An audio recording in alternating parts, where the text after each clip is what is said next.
మనకొచ్చేదాన్ని బట్టి మనం జీవించే విధానం ఉంటుంది. మనం ఇతరులకు ఇచ్చేదాన్ని బట్టి మన జీవితంలోని ఆనందం ఉంటుంది. జీవితంలో ఎవరి మీద అంత ఎక్కువగా నమ్మకం పెట్టుకోవద్దు. ఎందుకంటే ఎప్పుడు మాట్లాడతారో తెలియదు, ఎప్పుడు దూరం పెడతారో తెలియదు, ఎప్పుడు వదిలేస్తారో కూడా తెలియదు. జీవితంలో మన గతాన్ని చూసి ఏమాత్రం సిగ్గుపడకూడదు, పైగా గర్వపడాలి. ప్రతి ఒక్కరూ ఎన్నో తప్పులు చేస్తారు, కానీ ఆ తప్పుల నుంచి జీవిత పాఠాలు నేర్చుకునేవారు కొందరే. మన గతమే మనకు అలాంటి పాఠాలు నేర్పుతుంది. మనం కేవలం ఇతరుల కోసమే జీవించలేం. మనకు ఏది సరైనదో అదే చేయాలి. అది అవతల వారికి ఇబ్బంది కలిగిస్తుందన్నా, వారిని బాధిస్తుందన్నా మన కోసం మనం జీవించాల్సిందే. ఒక తెలివైన వ్యక్తి ఇతరుల తప్పుల నుంచి గుణపాఠాలు నేర్చుకుంటాడు. తెలివి లేనివాడు తన తప్పుల నుంచి నేర్చుకుంటాడు. జీవితంలో ఒక విషయం మంచిగా మారడానికి మనం వేచి చూడకూడదు. ఎందుకంటే అన్ని విషయాలు ముందు నుంచే మంచివై ఉంటాయి, లేదా ముందు నుంచే చెడ్డవై ఉంటాయి. తుఫానును తట్టుకొని నిలిచినవే బలమైన చెట్లు. అలాగే జీవితంలోని బలమైన తుఫాన్లనే కష్టాలను ఎదుర్కొని నిలిచిన వ్యక్తులే తిరుగులేని వారిగా రూపాంతరం చెందుతారు.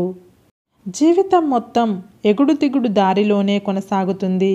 అయితే పైకి వెళ్ళినప్పుడు పొగరు పెరగకుండా, కిందికి వచ్చినప్పుడు బాధపడకుండా ముందుకు వెళ్ళేవాడే నిజమైన విజేత. జీవితం ఎంత ఇబ్బందిగా కనిపించినా మనం సక్సెస్ సాధించగలిగే విషయాలు ఏవో కొన్ని మిగిలి ఉంటాయి. జీవితం అనేది సైకిల్ తొక్కడం లాంటిది. బ్యాలెన్స్ పోకుండా ఉండాలంటే ముందుకు వెళ్తూనే ఉండాలి. జీవితంలో మనం అన్నిట్లో బెస్ట్గా ఉండాల్సిన అవసరం లేదు. మనం కోరుకున్న దానికోసం బెస్ట్గా ప్రయత్నిస్తే చాలు. మనం ఇష్టంతో చేసే పనులకు విజయాలు ఎక్కువ. ఎదుటివారిలో మంచినే చూసే మనసుకు ప్రశాంతత ఎక్కువ. మర్చిపోయేవన్నీ గతాలు కావు, గుర్తున్నవన్నీ జ్ఞాపకాలు కాదు. మనం మర్చిపోకుండా చేసేవే జ్ఞాపకాలు. గుర్తుకు తెచ్చుకుందామని ప్రయత్నించిన గుర్తుకు రానిదే గతాలు. మనం మాట్లాడు మాటలు ఎదుటివారికి ఆ మాట అనేది చావాలనుకునే వారిని కూడా బ్రతికించేలా ఉండాలి, కానీ బ్రతుకున్న వారిని కూడా చంపేలా ఉండకూడదు. మనం బాధలో అయినా సంతోషంలో అయినా మన దగ్గర డబ్బున్నా లేకున్నా, ఎవరున్నా లేకున్నా నీకు నేనున్నా నేస్తాం అని తోడుండే వాళ్ళే నిజమైన స్నేహితులు. తప్పు చేసి కూడా నిజాయితీ పరులుగా చెలామణి అవుతున్న వారికంటే ఏ తప్పు చెయ్యకపోయినా నిజాయితీ నిరూపించుకోలేక తప్పుడు మనుషులుగా ముద్రపడే వాళ్ళే ఎక్కువ. జీవితంలో అర్థం చేసుకునే మనుషులు మన దగ్గర ఉన్నప్పుడు కన్నీళ్లు కూడా ఆనంద బాష్పాలుగా మారిపోతాయి. జీవితంలో ఎవ్వడిని నా అని నమ్మకు. నిజాయితీగా బ్రతకడానికి ఇది మన తాతలు బ్రతికిన రాతియుగం కాదు, కల్తీ మనుషులు బ్రతుకుతున్న కలియుగం. మనం మన కోసం చేసేది మనతోనే అంతరించిపోతుంది. ఇతరుల కోసం చేసేది శాశ్వతంగా నిలిచి ఉంటుంది. జీవితంలో ఏవి నీ వెనక రావు, నువ్వు సంతోషంతో గడిపిన క్షణాలు తప్ప. మనం సంపాదించినది ఏది మనది కాదు, ఒక్క మంచితనం, పుణ్యం, ఎదుటివారి హృదయంలో ప్రేమ తప్ప. కరుగుతున్న క్షణానికి, జరుగుతున్న కాలానికి, అంతరించే వయసుకి మిగిలిపోయే జ్ఞాపకమే మంచితనం. అదే మనకు ఆభరణం. చీకటి లేకుండా ఆకాశంలో చుక్కలు మెరవలేవు. కష్టాలు లేకుండా జీవితం గెలవలేము. ఈ ప్రపంచంలో మనం బ్రతకాలి అంటే మంచితనం, మొండితనం రెండూ ఉండాలి. మంచితనం మనుషుల మీద చూపించాలి, మొండితనం పరిస్థితుల మీద చూపించాలి. నీ మనసు బాధతో ఉన్నప్పుడు నవ్వడం తెలుసుకో. ఇతరుల మనసు బాధతో ఉన్నప్పుడు నవ్వించడం నేర్చుకో. జీవితంలో అందరికంటే పెద్ద గురువు సమయం. ఎందుకంటే సమయం నేర్పిన పాఠాలు ఎవరూ నేర్పలేరు.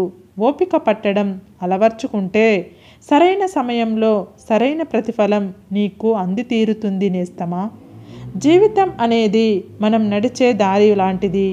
మనకు తోడుగా నడిచేవారుంటారు కానీ మనకు బదులుగా నడిచేవారుండరు. మనమే నడవాలి ఎంత కష్టమైనా. ఉన్నవాటి విలువ అవి మన దగ్గర ఉన్నంత వరకు అర్థం కాదు. ఒకసారి అవి చేజారిన తర్వాత అర్థమైనా ఏమీ చెయ్యలేం. అది కాలమైనా, స్నేహితులైనా, బంధువులైనా, చివరికి వస్తువులైనా. మనం ఎలాంటి వారము అనేది ఈ లోకంలో ఇద్దరికే తెలుసు. ఒకరు ఆ భగవంతుడు, మరొకరు మన అంతరాత్మ. అడుగుదాం అంటే ఇద్దరూ కనిపించరు. నిజాయితీగా ఉండడం కూడా ఒక యుద్ధం లాంటిదే. యుద్ధంలో ఒంటరిగా నిలవడం ఎంత కష్టమో సమాజంలో నిజాయితీగా ఉండడం కూడా అంతకన్నా ఎక్కువ కష్టం. సముద్రంలో అలలు ఎన్నో, అందులో తీరం చేరేవి కొన్నే. జీవితంలో స్నేహితులు ఎందరో, కానీ మనసులో ఉండేది కొందరే. వారే నిజమైన స్నేహితులు.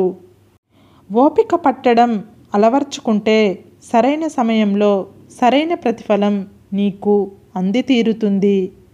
చావుకి పుట్టుకకి మధ్యలో ఓ చిన్ని జీవితాన్ని పెట్టి, మోయలేనన్ని బాధ్యతలు ఇచ్చి, మర్చిపోలేనన్ని బంధాల్ని ఇచ్చి, నిలకడలేని మనసుని మనిషికి తోడుగా పెట్టి ఎన్ని ఆటలు ఆడుతున్నాడో ఆ దేవుడు. మనిషి బయటికి కనిపించే ప్రతి చిరునవ్వు వెనుక ఎవరికీ కనిపించని ఎంతో బాధ దాగి ఉంటుంది. నువ్వెవరినైనా మోసం చెయ్యగలిగావంటే దాని అర్థం మోసపోయిన వారు చేతగాని వారని కాదు. నీ స్థాయికి మించి నిన్ను నమ్మారని అర్థం. మనం అడవిలో పులిని నమ్మవచ్చు, నీళ్ళల్లో ముసలిని నమ్మవచ్చు, కానీ నవ్వుతూ మాటలతో నమ్మించి మోసం చేసే వారిని మాత్రం నమ్మకూడదు. బాధను పంచుకుంటే ఆవేదన తగ్గుతుందేమో కానీ అర్హత లేని వారి దగ్గర పంచుకుంటే మాత్రం దానికి పదింతలు మనోవేదన తప్పదు. జాగ్రత్త నేస్తమా. హక్కులేని బంధం, నిజాయితీ లేని ప్రేమ, స్వార్థంతో కూడిన స్నేహం, నమ్మకం లేని జీవితం ఎక్కువ కాలం ఉండదు. ముక్కుసూటిగా ఉన్నది ఉన్నట్లు మాట్లాడి చూడు. నీ పక్కన ఒక్కరు కూడా ఉండరు. అబద్ధాలు చెబుతూ లేనిది కల్పించి మాట్లాడి చూడు.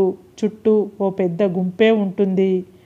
దెబ్బలు తిన్న రాయి విగ్రహంగా మారుతుంది, కానీ దెబ్బలు కొట్టిన సుత్తె ఎప్పటికీ సుత్తిలాగే ఉంటుంది. ఎదురు దెబ్బలు తిన్నవాడు, నొప్పి విలువ తెలుసుకున్నవాడు మహనీయుడు అవుతాడు. ఇతరులను ఇబ్బంది పెట్టేవాడు ఎప్పటికీ ఉన్న దగ్గరే ఉంటాడు.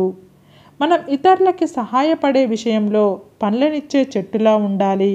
చెట్టుకి ఇవ్వడమే తెలుసు. మంచి మనుషులు కూడా అంతే.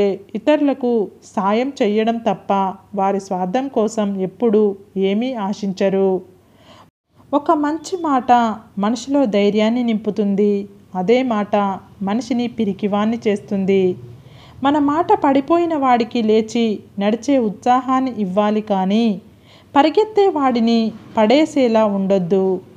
సాయం చేసే చెయ్యి ఎంత గొప్పదో మంచి మాట మంచి సాయంతో సమానం. నీ జీవితం నీకు గమ్యం తెలియని ప్రయాణం అయినప్పుడు నీ మనసు చెప్పిన దాన్ని మాత్రమే నువ్వు విను. ఎందుకంటే అది నిన్ను ఎప్పటికీ మోసం చెయ్యదు, అబద్ధం చెప్పదు. మనకు మనశ్శాంతి లేని సంపద, మనకు ఆరోగ్యం లేని ఆయుష్, మనల్ని అర్థం చేసుకోలేని బంధం, మనకు అవసరానికి కానరాని స్నేహం ఉన్నా ఒకటే, లేకున్నా ఒకటే. సరే ఫ్రెండ్స్, ఈ వీడియో కనుక మీకు నచ్చినట్లయితే ఇలాంటి మంచి వీడియోల కోసం మా ఛానల్ని లైక్ చేసి మీ ఫ్రెండ్స్ రిలేటివ్స్కి షేర్ చేసి తప్పకుండా సబ్స్క్రైబ్ చేసుకోండి. సబ్స్క్రైబ్ చేసుకున్న వెంటనే పక్కనున్న బెల్ ఐకాన్ని క్లిక్ చేయండి. Bye friends.